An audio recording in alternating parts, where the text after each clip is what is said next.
Profesa Makubuya akyali mulamu tannafa temubungeesa ŋŋambo.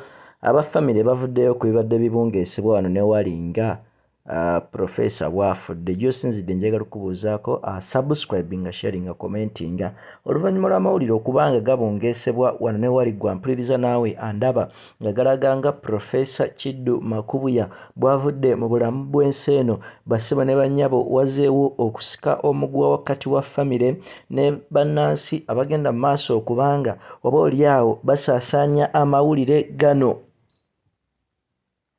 Gano gatambulidde ku mikutu gy'osobola okuyita emigattabantu.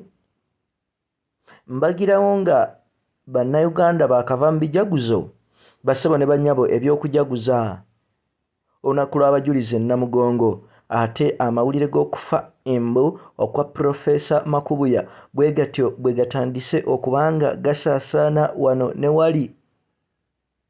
Abantu ab'enjawulo ne bagenda mu maaso okubanga definitely bayisa obubaka obusaasira ono, naye mbagirawo ng'obubaka buno buzze famire neewulira nti kya nnaku nnyo okubanga oboolyawo ate bannansi batandise okwogera ebigambo bino. Ye ate lwaki nkulwisaayo kankuwe kuba famire nga boogera ebigambo byabwe.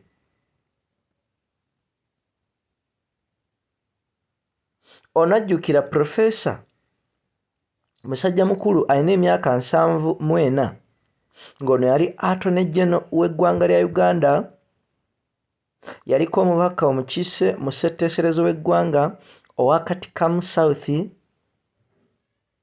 n'ebirala byonna nga bwe ŋŋenda okuba nga mbikuwa. Katusooke tuwulire famire byeyogera biibino. Friends, good afternoon or good evening and well done. This is Ivan Waswa. I'm here to disregard the information that is circulating on social media that Professor Edward Kiddu Makubuya is dead. I want to assure you, Professor is okay. He has just eaten lunch, like in the last 30 minutes. He's doing okay. He has done his physiology at around 2 p.m. He has gone for his lunch. He's doing very okay.